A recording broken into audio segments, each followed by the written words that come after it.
hair. So I just put coconut oil on my hair. Oh shit, my head's so shiny because there's a little oil on it. Yeah, I think my hair has been growing a bit.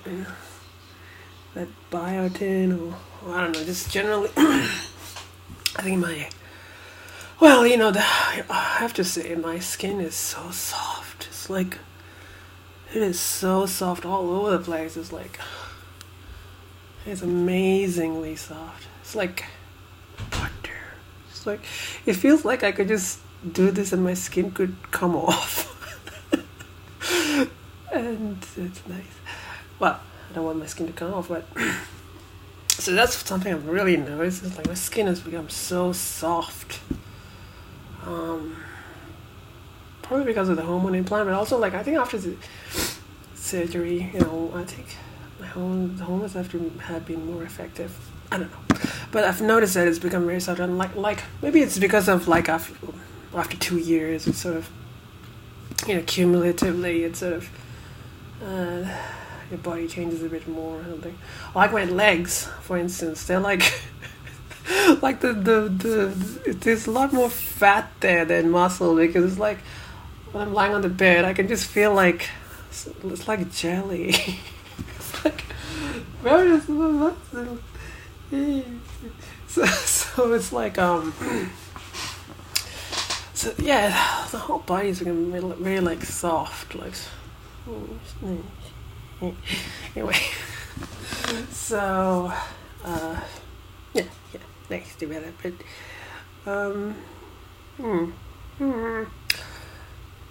why did I make this video? Oh yeah, that's right. So I was going to talk about depression, and I think depression is a very serious illness.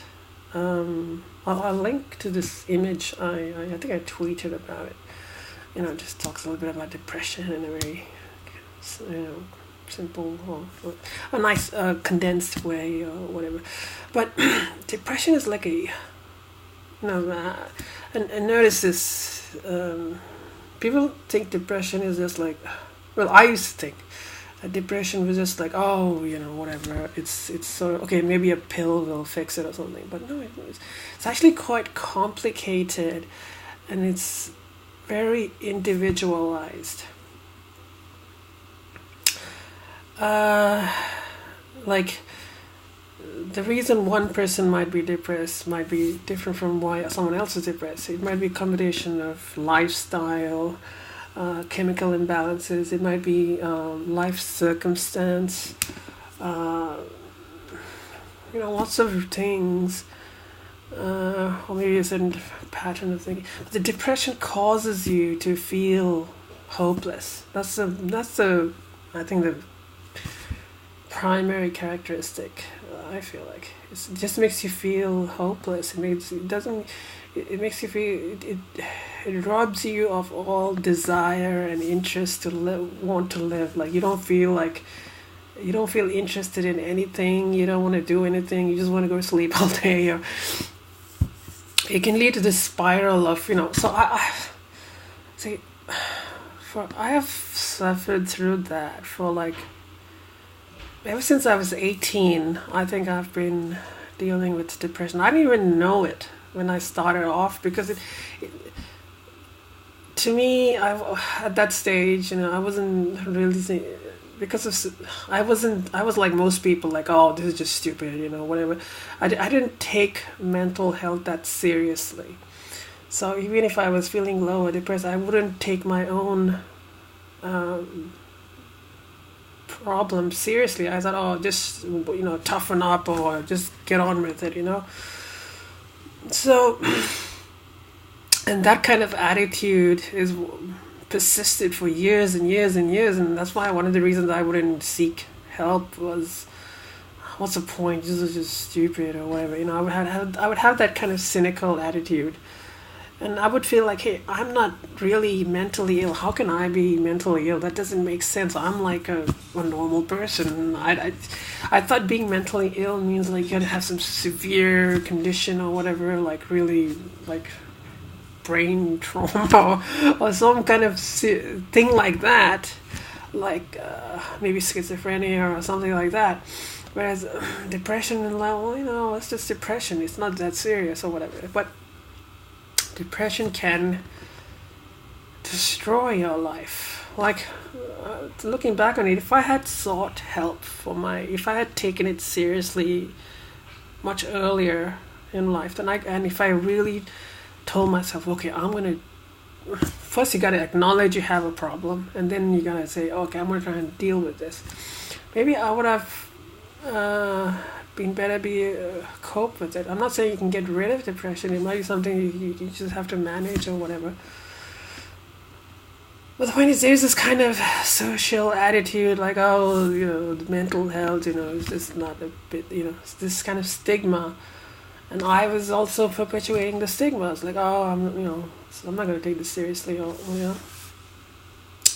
So yeah, I think I've been suffering from depression for more than half of my life. Like I'm 37 now. I think it started around 18 because when I dropped out of high school, that's when the whole thing just started falling apart. So yeah, it's a complicated illness. So yeah, I just want to acknowledge that it's still hard for me to take it seriously because I've lived with it for such a long time. It's like almost like a part of my life now. It's like whenever I feel like, oh, I'm unmotivated, I don't want to do anything, I don't want to, have that kind of thing for like, it's not just for like 1 or 2 days. It can be like that for months or, and you just have to slowly work your way out of it. I think it's very hard. It's very hard to just do that. Because your moods, for me anyway, my moods can be like so up and down, and anyway. So yeah, that's one thing. Depression is a complex illness. When I go see this new psychiatrist, because my old psychiatrist, I really didn't feel like he took me seriously or something. I just didn't feel like he was listening to me. He was just always typing something on the keyboard and never said much. It's like one of those doctors you see in the movies where they're just like writing something down and they don't tell you anything, and you're like, what the hell? I'm telling you this shit. You're not even telling me anything. So I just found him a bit annoying. So this new psychiatrist, I'll go tell her. Maybe I should get some different medication, because the one I'm taking, it's actually not really for depression. It's for social anxiety. It affects her. I think it's to treat anxiety, social anxiety, or anxiety in general, I think. And why I do have that, I think maybe I'll talk to her about, is there something to deal with my depression? Is there some other thing I could take? I don't know. I'll just, have that talk about that. Anyway, yeah, I think that's all I wanted to talk about. Well, I actually want to talk about, I want to talk about something about gender identity. Oh yeah, my identity, that's right. My identity is extremely fragile. Like I've struggled with who I am, for such a long time. Even today, it's so fragile. I just realized, like, it's so easy for negative experiences to tear down my confidence. What does self-esteem mean? Self-esteem is, I think, I'm just sort of thinking about it right now. What does it mean? Yeah, what does it mean? I think self-esteem is basically, or self-confidence, is having a confidence or belief in yourself as what you see yourself to be. So, for instance, I think when I went to this, before I started my work experience, I had a lot of belief in myself. I think my self-esteem was quite high. Because I believed in myself. But after this work experience thing, and I don't know, it just got really depressing, and I just let all these negative experiences tear me down. Like people's reactions and shit like that. So anyway, it is so easy for my sense of self to be shattered. It's so easy for it to be broken. It's very fragile. So maybe because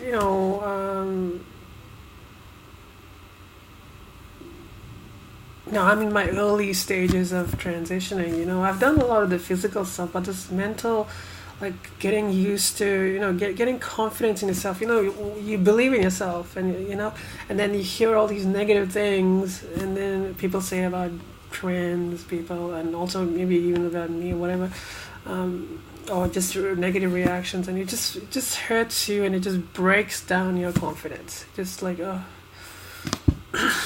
Anyway, so this is a very delicate subject. I just realized that it's very hard for me to talk about this, especially like on these videos, because it just like sometimes I really don't want to make these videos.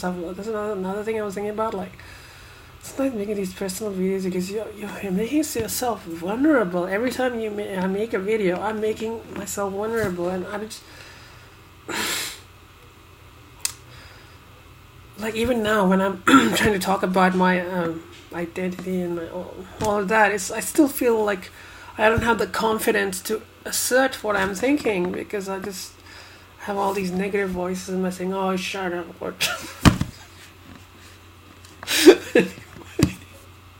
So it's like I'm not taking my.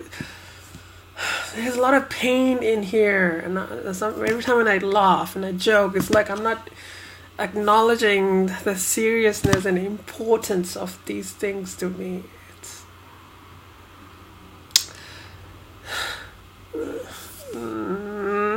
Anyway, so yeah, so.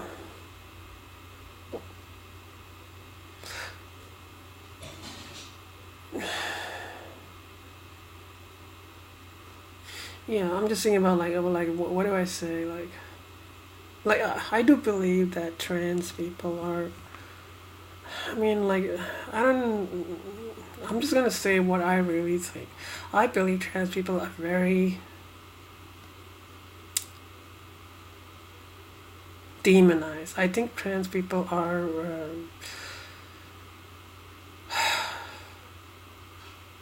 Really, really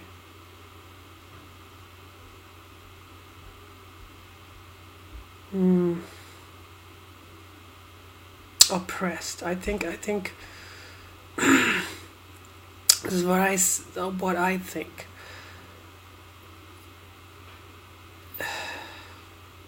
It is so hard trying to be yourself. Like if you see yourself as a girl and you were born with a male body, or and then you try to assert yourself as, no, this is who I am. It is so hard. I mean, look at the type of person I am. I spent most of my life trying to conform to what what I thought society wanted of me. See, and then it just made me incredibly sad. Like even going to this uni or whatever, it's like I just did it not for me. I did it because I thought this is what my parents wanted, or this is what my society expected of me, because this is what my teachers wanted, because I was a good student, and I shouldn't let them down. I did it all for other people. I didn't do it for me, because I was always trying to get other people's approval. Maybe that has something to do with my childhood, maybe childhood neglect or whatever.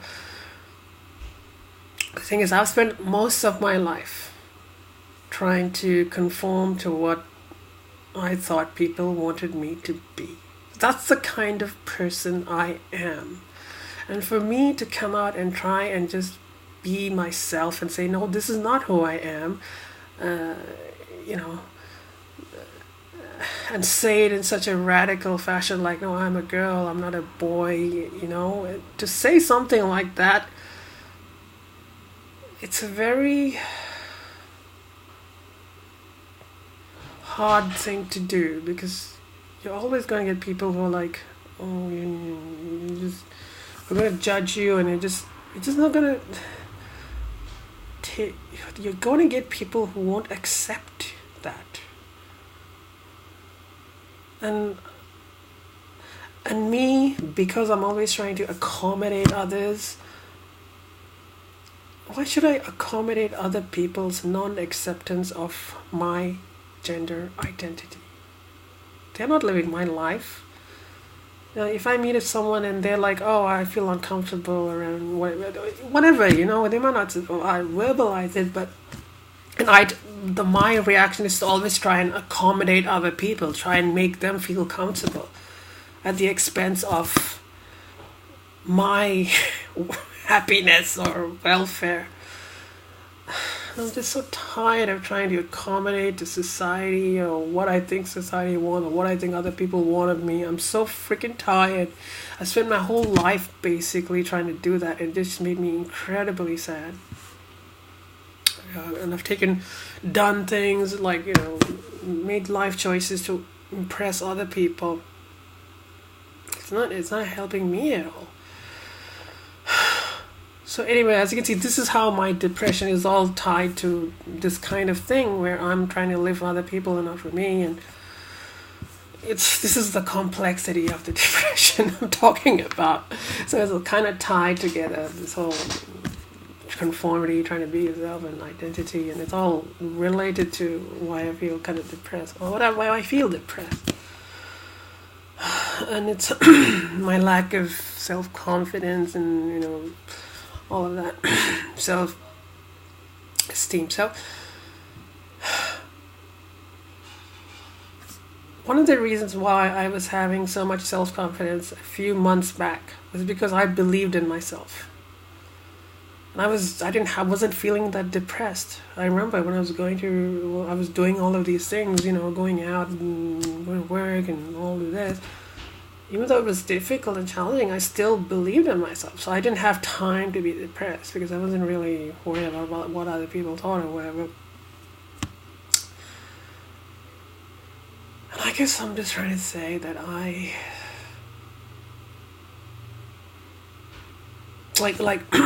at this stage where, this is where I am in my life. The past is the past. I was just thinking about that when I spoke to the employment consultant. She said, well, the past is the past. You can always change. You can always, So I've been thinking okay, all my past, everything I've done, I'm just going to say that is my past. And now this is where I am. I'm going to try and live for myself. I'm going to do things for myself, and I'm going to be the person that I am. And I'm just not going to pay too much attention to what people think of me or what they want me to be. I'm going to be who I am. Because I don't want to suffer in trying to conform to what I think or what other people do want me to be. I want to be who I am. And if people don't accept it, then fuck it. Fuck them. I mean, you'd think I should already know this, but actually trying to actually live it, knowing something and actually trying to psychologically accept it and live it, it's challenging. It's different. It's another step. So knowing something, yeah, I shouldn't give a damn what other people think. That's knowing it, but actually doing it, it's you gotta do it. Anyway, so this video is about problems with depression and... wait a minute, I should title this. Because I did suffer from clinical depression, even my psychiatrist. Because there were years and years when I was just totally down. Totally, so down. Looking back on it, my God, I was depressed for such a long time. I didn't even realize it. I just thought that's just who I was. I just didn't realize that the reason I was having these kinds of not having any desire or interest or not finding anything I really don't want to do anything. That was really this depression thing. It does make you feel that way.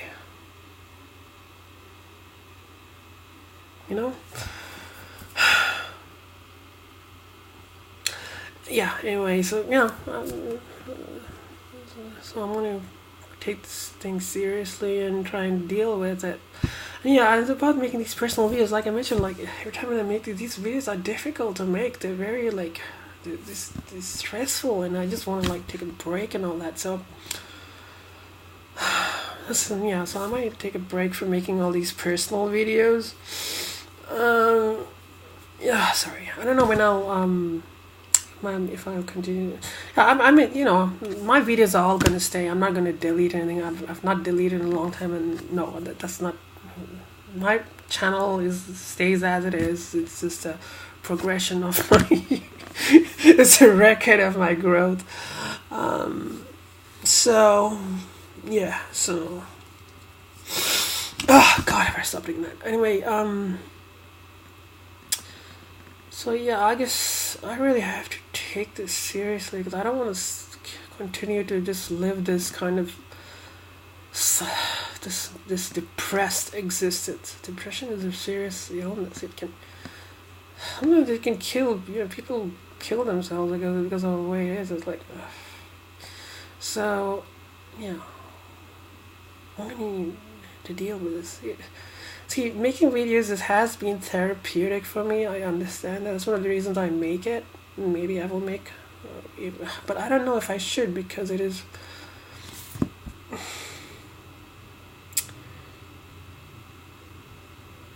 I don't know if I should.